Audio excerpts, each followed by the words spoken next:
안녕하세요, 여러분.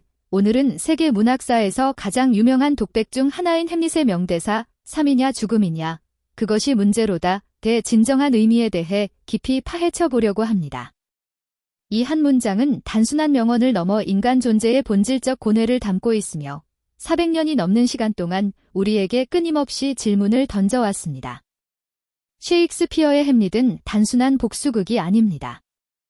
그것은 인간 정신의 심연을 들여다보는 철학적 여정이자 삶과 죽음, 행동과 무행동, 그리고 우리 존재의 의미에 대한 깊은 성찰입니다. 이 유명한 독백에 담긴 복합적인 의미들을 함께 살펴보며 햄릿이 우리에게 던지는 질문의 무게를 느껴보시기 바랍니다.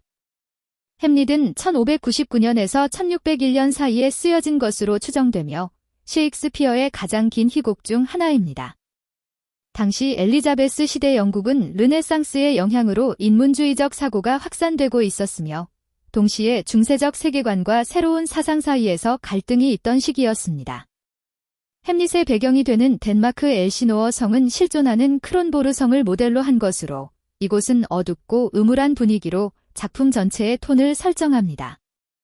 이러한 암울한 배경은 햄릿의 심리적 상태와 극의 전체적인 분위기를 반영합니다. 햄릿이라는 인물은 겉으로는 덴마크의 왕자이지만 내면적으로는 상실감과 배신, 그리고 복수의 의무 사이에서 갈등하는 철학적 사색가입니다. 그의 아버지인 선왕이 숙부 클로디어스에게 살해당하고 어머니는 그 살해자와 재혼합니다.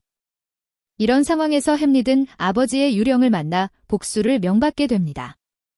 유명한 독백은 햄릿 3막 한 장에 등장합니다.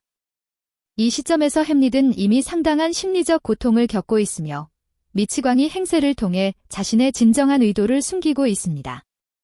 그는 아버지의 죽음에 대한 진실을 확인하기 위해 배우들에게 연극을 공연하도록 계획하고 있는 상태입니다.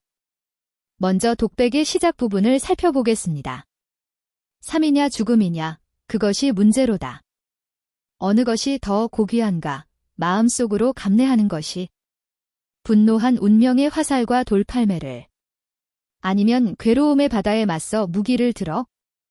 반항함으로써 그것들을 끝내는 것이. 이 구절은 표면적으로 햄릿이 자살을 고려하고 있는 것처럼 보입니다.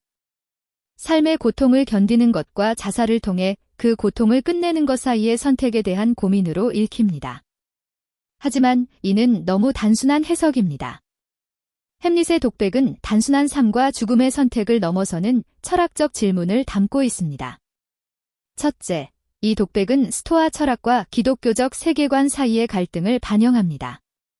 스토아 철학에서는 자신의 운명을 수용하고 고통을 인내하는 것을 미덕으로 여깁니다. 반면 기독교에서는 자살은 죄이며 삶은 신이 주신 선물로서 끝까지 견뎌야 하는 것입니다. 햄릿은 이 두 관점 사이에서 자신의 위치를 찾고자 합니다. 둘째, 햄릿의 고민은 실존주의적 질문을 선취하고 있습니다. 그는 삶의 의미와 가치에 대해 질문하며 행동의 결과를 알 수 없는 상황에서 어떻게 결정을 내려야 하는지 고뇌합니다. 이는 훗날 키르케고르, 니체, 사르트르와 같은 철학자들이 다루게 될 주제를 예견하는 것입니다. 독백은 이렇게 이어집니다. 죽는 것, 잠자는 것, 그뿐. 그리고 잠으로써 끝낸다면? 마음의 아픔과 육체가 물려받은 수천 가지 고통을. 이는 깊이 발할 결말이리라. 여기서 햄릿은 죽음을 잠에 비유합니다. 그러나 그 잠 속에서 꿈을 꾸게 될지도 모른다는 불확실성이 그를 괴롭힙니다. 죽음 이후의 세계에 대한 이 불확실성은 그를 행동하지 못하게 만드는 요소 중 하나입니다. 햄릿의 독백은 또한 행동과 무행동 사이의 딜레마를 담고 있습니다. 이는 단순히 살 것인가 죽을 것인가의 문제가 아니라 부당한 세상에 맞서 행동할 것인가, 아니면 현실을 수용하고 견딜 것인가의 문제입니다. 독백의 다음 부분을 보겠습니다. 누가 세상의 매질과 조소를 참으며 압제자의 부당함과 교만한 자의 멸시와 무시된 사랑의 고통과 법의 지연과 관리의 횡포와 공적을 세운 이들이 무능한 자들에게 당하는 모욕을 견디겠는가? 자신이 작은 칼로 스스로 평안을 찾을 수 있다면 이는 햄릿이 직면한 부패한 세상의 문제들을 열거하는 부분입니다. 그는 이러한 불의에 맞서 싸우는 것과 그것을 피해 도망가는 것 사이에서 갈등합니다. 더 넓게 보면 이는 부당한 현실에 맞서 행동할 것인가 아니면 체념할 것인가의 문제입니다. 햄릿의 우유부단함은 단순한 성격적 결함이 아니라 행동의 결과에 대한 철학적 사색에서 비롯됩니다. 그는 자신의 행동이 가져올 윤리적, 도덕적 결과에 대해 깊이 고민하는 르네상스적 인간의 모습을 보여줍니다. 독백의 마지막 부분은 햄릿이 결국 행동하지 못하는 핵심 이유를 드러냅니다. 이렇게 양심이 우리 모두를 비겁자로 만드는구나. 그리하여 결심의 건강한 혈색이 사색의 창백한 빛으로 가려지고 위대하고 중요한 과업들이 이러한 고려로 인해 방향을 바꾸어 행동이란 이름을 잃어버리네. 여기서 햄릿은 죽음 이후의 세계에 대한 불확실성, 즉 미지에 대한 두려움이 우리를 행동하지 못하게 만든다고 말합니다.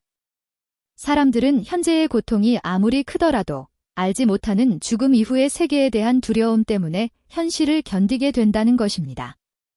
이 부분은 단순히 자살에 대한 고민을 넘어 우리가 익숙한 고통을 끝내고 새로운 길을 선택하지 못하는 인간의 보편적 심리를 보여줍니다. 익숙한 고통이 불확실한 미래보다 더 편안하게 느껴지는 역설적 상황을 그리고 있는 것입니다. 햄릿의 독백이 400년이 넘는 시간 동안 계속해서 우리에게 영향을 미치는 이유는 그것이 담고 있는 실존적 질문의 보편성 때문입니다. 우리 모두는 삶의 어느 시점에서 햄릿과 같은 질문을 던져봅니다. 무엇을 위해 살 것인가? 부당한 세상에 맞서 싸울 것인가? 아니면 체념할 것인가?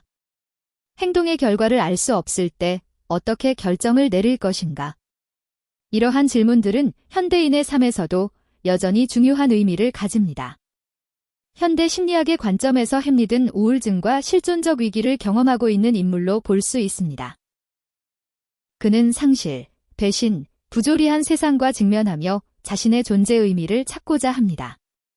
이러한 모습은 현대인의 정신적 고뇌와 놀라울 정도로 유사합니다. 햄릿의 고민은 또한 현대 사회의 윤리적 딜레마와도 연결됩니다. 개인의 도덕적 의무와 사회적 기대 사이의 갈등, 진실과 거짓 사이의 경계, 행동의 결과에 대한 책임 등은 오늘날에도 여전히 중요한 문제입니다. 햄릿의 독백은 후대의 많은 철학자들에게 영감을 주었습니다. 특히 실존주의 철학과의 연결점이 두드러집니다. 키르케고르는 햄릿의 우유부단함을 미학적 단계에서 윤리적 단계로 넘어가지 못하는 인간의 모습으로 해석했습니다. 니체는 햄릿이 진실을 너무 깊이 들여다본 나머지 행동할 수 없게 된 인물로 보았습니다. 사르트르의 관점에서 햄릿은 자신의 선택에 대한 책임을 회피하려는 부정직한 의식의 예시로 볼 수 있습니다. 햄릿의 고민은 카미의 부조리 철학과도 연결됩니다. 의미 없는 세상에서 어떻게 행동해야 하는가라는 질문은 카미의 시시포스 신화와 같은 작품에서도 핵심적인 주제입니다. 하이데거의 존재와 시간에서 다루는 죽음을 향한 존재, 즉 우리가 죽음을 의식함으로써 진정한 삶의 의미를 발견한다는 개념도 햄릿의 독백과 깊은 연관성을 가집니다. 햄릿의 이야기는 그가 결국 행동을 결정했을 때 그 결과가 자신과 주변 사람들의 파멸로 이어진다는 점에서 더욱 깊은 의미를 가집니다. 그의 복수는 성공하지만 그 과정에서 오필리아, 폴로니우스, 라에르티스, 거트루드, 그리고 마침내 햄릿 자신도 죽음을 맞이합니다. 이러한 결말은 행동과 무행동 모두의 대가가 따른다는 것을 보여줍니다. 햄릿은 결국 자신이 고민하던 딜레마에서 어떤 선택을 하든 불행한 결과를 피할 수 없었던 것입니다. 그럼에도 우리가 햄릿에게 공감하는 이유는 그의 고민이 인간의 보편적 조건을 반영하기 때문입니다. 우리 모두는 삶과 죽음, 행동과 무행동, 의미와 무의미 사이에서 갈등합니다. 햄릿의 독백은 이러한 인간의 근본적인 고뇌를 시적으로 표현한 것입니다. 햄릿의 독백은 문학적, 연극적 측면에서도 뛰어난 가치를 지닙니다. 셰익스피어의 언어적 장인 정신은 이 독백에서 절정에 달합니다. 그는 일상적인 언어와 철학적 사고를 완벽하게 융합시키며 깊은 사상을 아름다운 시적 표현으로 전달합니다. 연극적 관점에서 이 독백은 배우에게 엄청난 도전과 기회를 제공합니다. 로렌스 올리비에, 케네스 브래너, 데이비드 테넌트, 베네딕트 컴버배치 등 수많은 위대한 배우들이 이 독백을 통해 자신만의 해석을 보여주었습니다. 각 시대와 문화는 이 독백을 다르게 해석해왔습니다. 낭만주의 시대에는 햄릿의 멜랑콜리와 사색적 성격이 강조되었고, 현대에는 그의 실존적 고뇌와 정신적 갈등이 주목받고 있습니다. 이러한 다양한 해석의 가능성이 햄릿의 영원한 생명력을 보여줍니다. 삶이냐 죽음이냐, 그것이 문제로다라는 구절은 단순한 극중 대사를 넘어 인간 존재의 근본적인 질문을 담고 있습니다.